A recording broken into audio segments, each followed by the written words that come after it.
I was actually just in the speaker room preparing, and I was able to hear the recitation of an ayah that just actually brought me to tears. And I want to talk about that because I want to link it to what I'm discussing today. But what that ayah said was, بعد أعوذ بالله من الشيطان الرجيم إن الله اشترى من المؤمنين أنفسهم وأموالهم بأن لهم الجنة. This is such a deep ayah.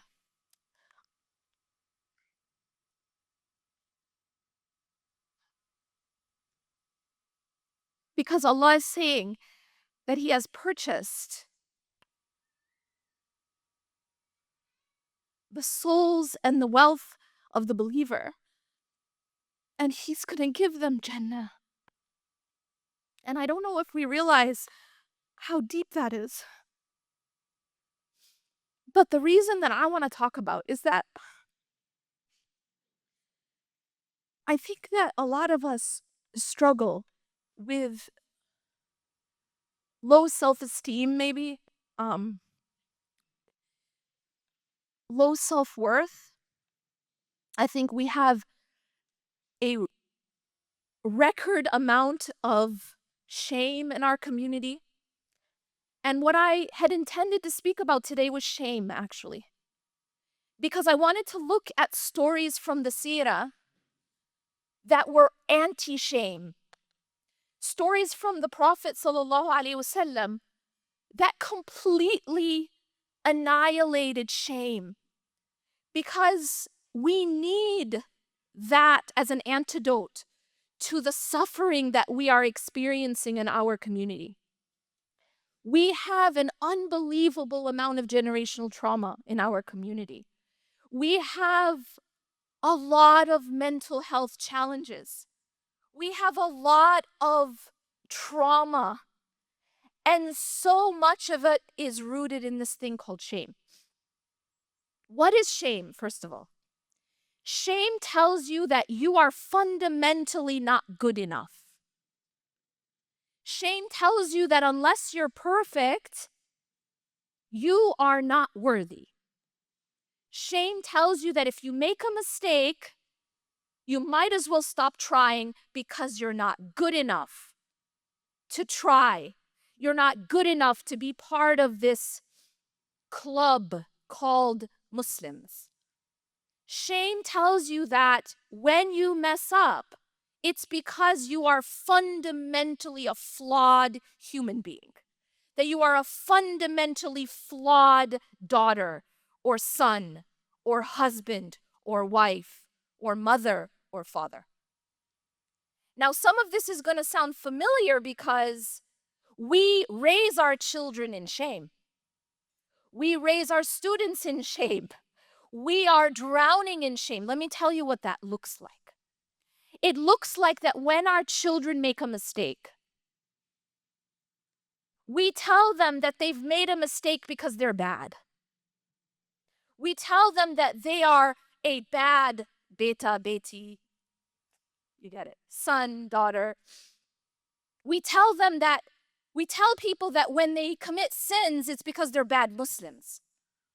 This is shame. Shame says that you are fundamentally broken or bad and not good enough. And that being imperfect means there's something wrong with you. But this is false. And as I went through all these stories in the Seerah, it was one after the other that was completely against this message. If you actually study the Seerah and you study the Qur'an, you see that the message of Allah and His Messenger is totally anti-shame. It is Shaitan who wants us to believe that when we mess up, it's because we are bad. We are unworthy. We are broken. And that is wrong. Allah subhanahu wa ta'ala addresses the believer and says, قُلْ يَا عِبَادِي الَّذِينَ أَصْرَفُوا عَلَى أَنفُسِهِمْ لَا تَقْنَطُوا مِنْ رَحْمَةِ اللَّهِ. I want you to think about what that means. He is saying, say, O my slave, who have transgressed against their own selves. So who is he addressing? He's addressing the imperfect people. He is addressing sinners. He is addressing the people who are not getting it right. He is addressing the one who is messing up. Everyone with me? قُلْ يَا عِبَادِي الَّذِينَ أَصْرَفُوا عَلَى أَنفُسِهِمْ. That these are the people who are transgressing against their own selves. They're not getting it perfect. They're not getting it right. And what does he say? He says, لَا تَقْنَطُوا مِنْ رَحْمَةِ اللَّهِ. He says, do not despair of the mercy of Allah. That is how our Creator speaks to sinners. That is how our Creator speaks to the people who are not getting it perfect. Now look at the Prophet sallallahu alaihi wasallam. The Prophet sallallahu alaihi wasallam saw a man urinating in the masjid.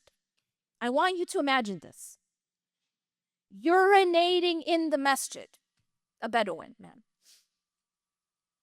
And the other companions were wanting to rush to get this guy. Like, what is he doing? And the Prophet ﷺ said, stop, let him finish.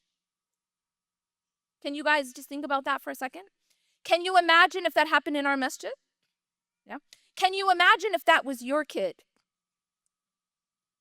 Everyone just you would get into that space and imagine what we would do and how we would handle that. This was not a child, this was a grown man. I mean, if we had a 2-year-old doing that, what would we do? You know, if it was our kid. So he says, let him finish. And then he went up to him, and I want you to focus on this. I want you to focus on how he addressed this man who just did something pretty despicable. The behavior was despicable, but he never shamed the man. He never disgraced the man.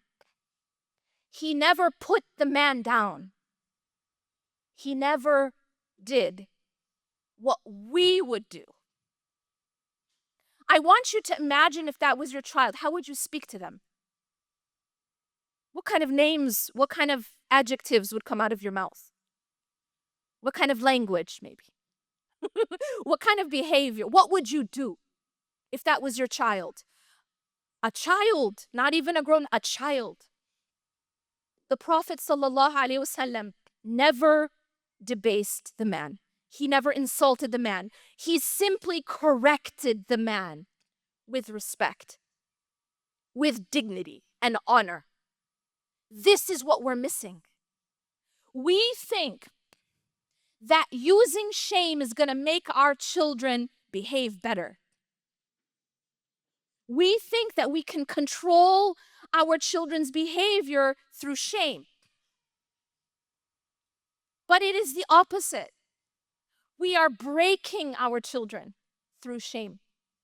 We are breaking our community. This is not how you build a human being. You build a human being by correcting the behavior, but not putting the person down.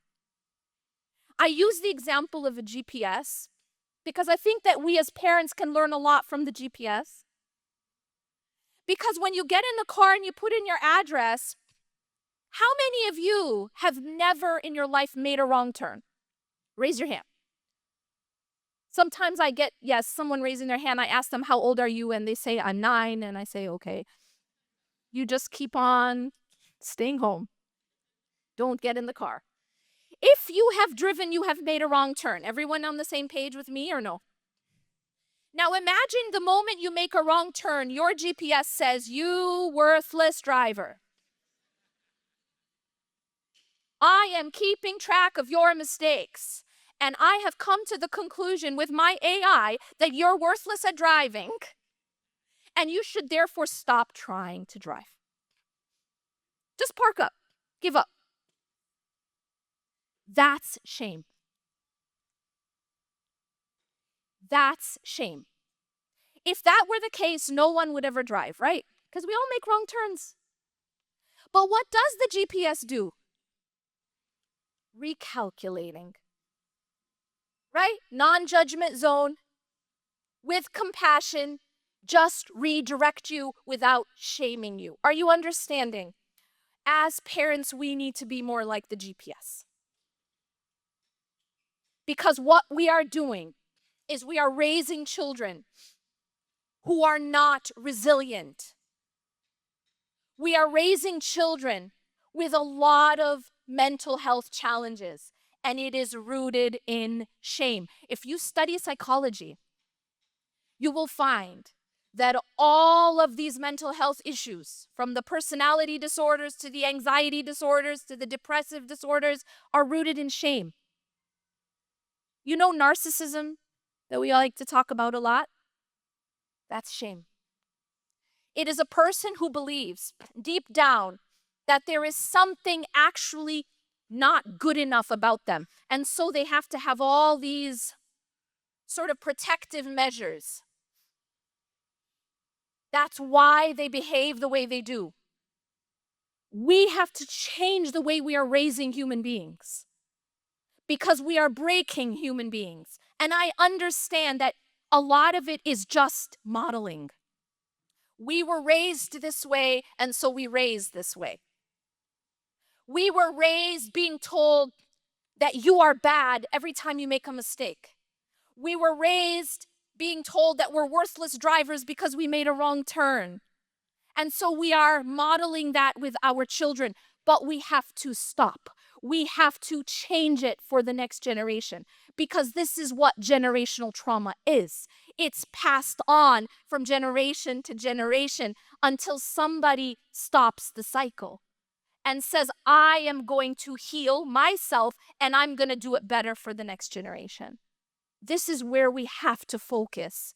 And I am saying this, and I wish I could scream it from the highest mountain because this is the root cause of our problems. I will tell you that this is the root cause of our problems. I travel a lot all over the world. I meet a lot of communities all over the world.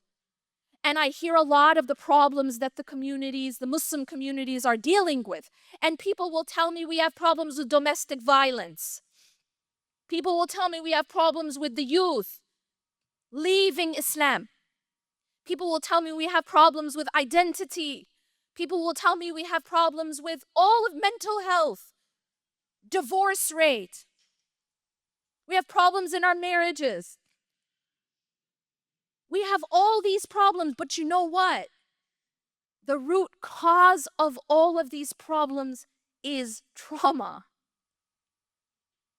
And we're not addressing that. And if we are not addressing that, then we are just putting Band-Aids on the gunshot wounds. We're taking Tylenol for a cancer, you understand? We have to address the root cause. And so when I looked at how the Prophet ﷺ dealt with his community again and again and again, I see that this is the opposite of shame. I'm going to give you another example. There was a man during the time of the Prophet ﷺ who was an alcoholic. He was actually found to be drunk in public. He would have to be like, helped to walk. He was that drunk publicly.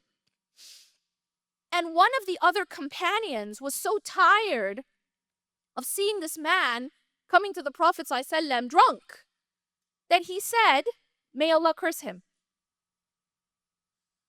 And the Prophet ﷺ stopped him. And he said, do not curse him, for I swear by Allah, if you only knew just how very much indeed he loves Allah and his messenger. Do not help shaitan against your brother. This is what we're learning. That when we shame one another, we are helping shaitan against our brother. We are not aiding our children. We're not helping our children. We're not helping the community through this. And so he said, now I want you to listen carefully. He did not define this man by his sin. Yes, this man was sinning. This man was drinking. That's a sin. But he said that this man's essence, his core, is actually still good. Do we know how to do that? Do we even know how to do that? How to look at someone who is imperfect and not turn their core into something bad? I argue we don't know how to do that because we were never taught. In our community, the way we treat one another, the way we raise our children, the way we learn in our madrasas, it looks at the behavior and says the behavior is bad, therefore they are bad. Simple. The behavior is not perfect, therefore that's a bad person. That's a bad Muslim. That's a bad daughter, son, wife, husband. I'm just going to tell you one thing. Do you guys know anyone in your life who has a really hard time admitting that they're wrong? Don't do that to your spouse, but y'all know what I mean. Maybe you've heard that before. You know what? Maybe someone's told you, you never can admit when you're wrong. Maybe you know this about yourself, if you're honest. Maybe, you've heard it. Do you know why that happens? This is deep because you won't imagine this is the reason. Do you know why that person cannot admit when they're wrong? It's because when they were a child, they were taught that if you make a mistake, it means you're bad. It means that when they were a child, they were taught that if you make a mistake, you will be rejected. That if you make a mistake, you will be maybe debased, shamed. Love will be withheld. Maybe they got the silent treatment. Maybe they were told that they are bad. And so they became terrified of ever making a mistake or admitting. Do you see the problem? We are not like the Prophet ﷺ, where we are able to separate between the behavior and the soul of the individual. We have to be like the GPS, where we see those we love making wrong turns. And this applies to ourselves as well, because we are going to make wrong turns. How many of you are the type of person who, when you make a mistake, you beat yourself up? You know that inner voice that's really harsh when you make a mistake? Y'all don't have any idea what I'm talking about, right? Everyone's just not me. Yeah, you know what I'm talking about. That inner voice that beats you up when you made a mistake, when you're not perfect, when you let someone down. Oh boy, disappointing someone. That's hard. Do you know why that happens? Do you know where that voice came from? That is the voice of a parent. That is a voice that you heard when you made a mistake. And this is why I remind parents to be so careful how you speak to your child, especially when they make the wrong turns. Because that voice that you use becomes their own inner voice for the rest of their life, long after you're gone. See, that voice that we speak to ourselves is a voice we inherited. And so your question that you have to ask yourself is, do you want that voice to be compassionate and kind, or do you want it to be abusive? You decide that. We have to heal ourselves and change it for our children. We're all going to make wrong turns. But our job as parents, our amana, in fact, it is our trust, is to redirect. Look, I'm not telling you. The GPS doesn't go, you know what, you're going in the wrong direction, but you just keep doing you. Just keep going. No, that's not a good GPS. That's broken. That's not doing your job. That's called permissive parenting, and it's not healthy, yeah? That's not what I'm talking about. No, a healthy guide. Because as parents, that's what we're supposed to be, right? guides, shepherds. The Prophet ﷺ said, كُلُّكُمْ رَاعٍ وَكُلُّكُمْ مَسْئُولٌ عَنْ رَعْيَتِهِ, that all of you are shepherds and all of you are responsible for your flock. He said we're shepherds. And so as guides, a good guide is going to reroute and recalculate and tell you, you know what, you made a wrong turn. Doesn't mean you're a worthless driver. It just means you got to make a U-turn. And then you make another wrong turn. What does the GPS do? Well, at this point, they're like, okay, that's it. No. Recalculating. You could make 500 wrong turns in one day, and the GPS never calls you a worthless driver. But it will recalculate over and over and over. And that is all that we're supposed to be doing. Tawbah is to return. Tawbah is to come back. Now, I want to end with where I started, which was the ayah that made me cry. And that is this. Allah subhanahu wa ta'ala says that He is purchasing our soul, ourself, in order to give us something infinite. So I want you to think for a moment. What does that say about the value of our soul? If the Lord of the universe is interested in purchasing it, do you think about that? If you ever struggled with self-worth issues, just remember that Allah is interested in your soul. Would a billionaire be interested in purchasing something worthless? Would a billionaire be interested in investing $1 billion, $10 billion into something broken or worthless? The answer is no. Allah's not investing or purchasing with $1 billion. Allah is purchasing with infinity. Jannah. So it tells you about the value of your soul. أقول قولي هذا واستغفر الله لي ولكم إنه غفور رحيم سبحانك الله وبحمدك أشهد أن لا إله إلا أنت أستغفرك وأتوب إليك.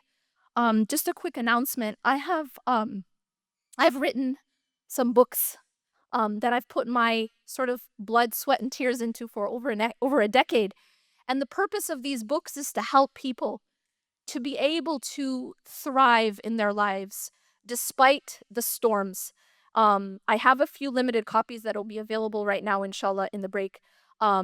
If you do know someone who can benefit, please do grab one for them. Jazakumullah khairan. Wassalamu alaikum wa rahmatullahi wa barakatuh.